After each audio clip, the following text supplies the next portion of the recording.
vamos a hablar con Santiago respecto de la nueva ley de alquileres que comienza a regir a partir del día de la fecha.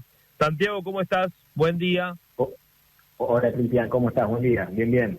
Muy bien. Bueno, mucha gente atenta y expectante para saber detalles y en qué cambia esta nueva ley de alquileres, lo que refiere a lo contractual a la hora de poder alquilar una vivienda, lo que sea, un comercio, un lugar de trabajo. Contanos un poco cuáles son los cambios sustanciales de la nueva ley.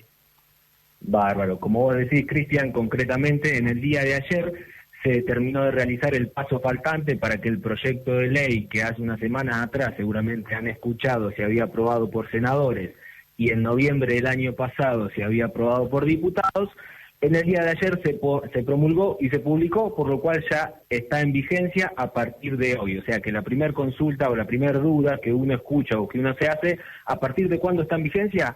A partir del día de hoy. La ley es la 27.551. La segunda consulta que uno se hace es, bueno, ¿a quiénes afecta? Concretamente, ¿qué contratos se ven influenciados por esta nueva ley? Porque como sabemos, concretamente al día de ayer o al día de hoy también tenemos varias legislaciones que van a estar reglamentando la locación. Una es el Código Civil, que allá por el 2014 se reformuló, en donde hay todo un apartado y que concretamente sigue en vigencia. Otra es el decreto que sacó el presidente allá por abril, el decreto 320/20, en donde prorroga automáticamente las locaciones, hablaba también de congelamiento de precios de alquileres y demás, y ahora se salió esta nueva ley que contempla modificaciones en los artículos del Código Civil y también agrega artículos nuevos. O sea que concretamente todos los contratos que se realicen a partir del día de hoy, que se firmen a partir del día de hoy, van a entrar en vigencia con esta nueva ley, pero que también van a estar influenciadas por el Código Civil que, como dije recién, estaba reformulado ya por el 2014. Bien. Pero hay que aportar un detalle, me corregirás si es así o no. Todos los contratos que ya han sido firmados con anterioridad al día de la fecha todavía se rigen con la ley anterior. Exactamente, como vos decís, todos los contratos que ya están firmados o los contratos que están en vigencia, concretamente se van a estar rigiendo con el Código Civil y Comercial, sin las modificaciones que establece esta nueva ley. Esta nueva ley, vuelvo a repetir, afecta a los contratos nuevos. Todo lo anterior que ya está en vigencia o ya se firmó, continúa con el Código Civil. ¿Qué pasa cuando los contratos en vigencia se vencen y hay que renovarlos? Obviamente se aplicará la nueva ley en vigencia. Hay cambios. ¿Cuáles son los principales cambios a partir de ahora? Bien, la nueva ley establece una serie de artículos con modificaciones y artículos nuevos. Los mayores, por así decirlo, son primero el tema del plazo, en donde establece que el mínimo legal para un contrato de locación, para todo tipo de uso, ya sea habitacional o no habitacional, va a pasar de 24 meses, que es el mínimo legal hasta el día de ayer, a 36 meses. O sea que todos los contratos nuevos de locación que se firmen a partir de hoy van a ser con un mínimo legal de 36 meses, concretamente 3 años de duración. Eso es un punto que no es menor.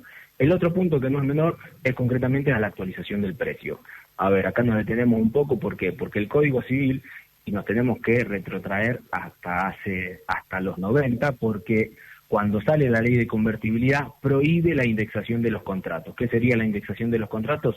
Que prohíbe que todo contrato que se realice se actualice a un índice futuro que al día de hoy se desconoce. Entonces, por eso los contratos hasta el día de ayer se celebraban con una actualización de un porcentaje fijo. O sea que el inquilino sabía cuánto iba a terminar pagando porque ese porcentaje era fijo, que normalmente seguía la inflación, un 25, un 30, claro. Un 35 se empezó a hablar este año, ¿me explicó? Sí. A partir de ahora, con esta nueva ley, se permite la indexación, es más, y se establece que todos los contratos de locación de vivienda va a ser obligatoria la indexación, y esta indexación va a ser de manera anual, también, eso no es un dato menor, porque las actualizaciones se van a regir de manera anual, actualizable a un promedio de 2 índices. ¿Cuáles serían? El IPC, el índice de precio al consumidor, que es el índice que establece la inflación, por así decirlo, y el RIPTE, que sería la remuneración imponible promedio de los trabajadores estables, que sería la variación salarial. A grosso modo sería un promedio de las variaciones salariales a nivel general del país. De esos 2 índices se va a componer uno y que de manera anual va a actualizar los precios de las locaciones en vivienda. Es decir, que pasa de una actualización semestral a una actualización anual con estos índices. No, a ver, desde ya que antes se podía hacer semestral, pero acá en la práctica, acá en Las Parejas, en Las Rosas, en Rosario, que son mercados que nosotros conocemos y trabajamos, te diría que el 98% de los casos eran actualizaciones anuales. O sea que en cuanto a actualización periódica, no varía porque acá en el interior, por así decirlo, estaba establecido que las actualizaciones eran anuales. Seguramente en Buenos Aires, en Capital, se habrá regido de alguna otra manera con actualizaciones más periódicas, pero no era el caso que se aplicaba en estas zonas. Sí cambia a tener en cuenta para los inquilinos, y obviamente también para los propietarios, es que hasta el día de ayer uno sabía cuánto arrancaba y cuánto terminaba pagando. Ahora, por 36 meses, uno sabe cuánto arranca y cuánto paga durante los primeros 12 meses, pero a partir del año el precio va a cambiar. Concretamente no se sabe a cuánto, porque va a ser un índice futuro que al día de hoy se desconoce. ¿Qué pasa con respecto al tema garantías? Bien, con respecto al tema de las garantías, hay un artículo que abre el abanico a que el inquilino pueda presentar mayor cantidad de opciones. Normalmente se trabajaba con con garantías personales, con recibo de sueldo, o con garantías propietarias, con título de una propiedad, y ahora establece esta nueva ley de que el inquilino puede presentar también, por ejemplo, avales bancarios y seguros de caución. Concretamente, el seguro de caución es un producto que ofrece una aseguradora de riesgo que el inquilino tendrá que evaluar, porque obviamente tiene un costo, contratarlo como un seguro de incendio, por así decirlo, nada más que este seguro va a estar garantizando el incumplimiento del pago del alquiler. Entonces el inquilino tiene la posibilidad también de ofrecer alguno de estos productos para reemplazar, ya sea algún recibo de sueldo, para decirlo como normalmente uno lo comunica, o algún garante propietario. Bien, hay cambios en ese sentido también. ¿Hay algún otro cambio importante por destacar? Mira, después hay varios artículos que entran en detalles, como por ejemplo el tema del depósito en garantía. Si bien no era común solicitarlo, o nosotros no trabajábamos con depósitos en garantía, sí establece la posibilidad de dejar, pero solamente un mes de contrato, y que esta garantía después, por ejemplo, para hacerlo práctico, un alquiler de una vivienda que arranca en 10.000 pesos.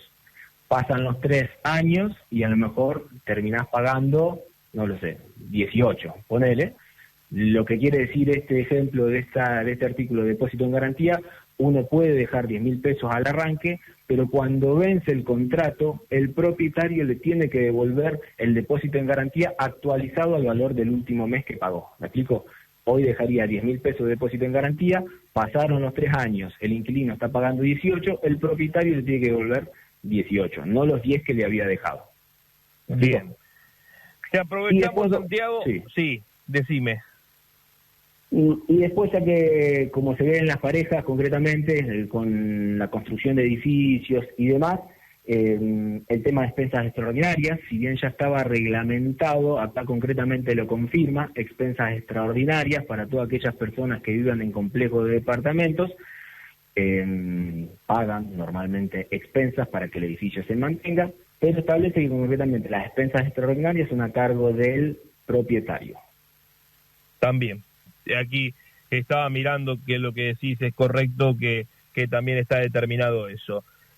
Sacándote un poco de la ley de alquileres para cerrar esta charla, te pregunto por lo que es el tema alquileres aquí en la zona, si la pandemia ha repercutido en el cumplimiento y si se ha puesto difícil el tema alquileres o no tanto, porque en esta zona todavía hay trabajo y el movimiento económico no se resintió tanto. Mira, como vos decís, por suerte la reactivación después de la cuarentena no ha sido mala. Dentro de todo hay trabajo, hay movimiento y hay que separar dos productos, por así decirlo, lo que sería alquiler de vivienda y alquiler de local. Lo que es alquiler de vivienda se resintió menos la falta de pago. La verdad que los inquilinos se han hecho excepciones, se han recibido consultas, pero no se notó una baja o una morosidad alta.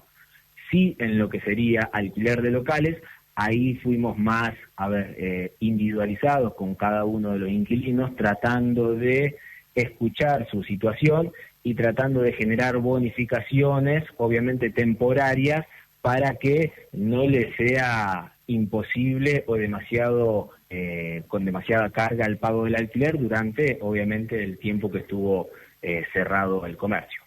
¿El inmobiliario y municipal son a cargo del inquilino?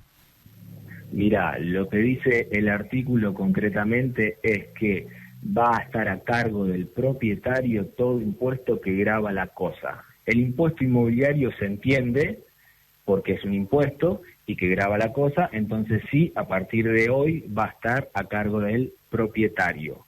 Con respecto a la tasa municipal, quedó ahí no un vacío, pero sí todavía hay una duda, porque en realidad la tasa municipal no es un impuesto, sino que es una tasa, y en realidad no grava la cosa, sino que es una tasa por un servicio que ofrece la municipalidad con respecto al alumbrado público, al barrido, a la limpieza. Entonces todavía hay una duda si legalmente le va a estar correspondiendo al propietario o debería abonarlo el inquilino. Ahora sí, Santiago, muy clarito, muchas gracias por el contacto.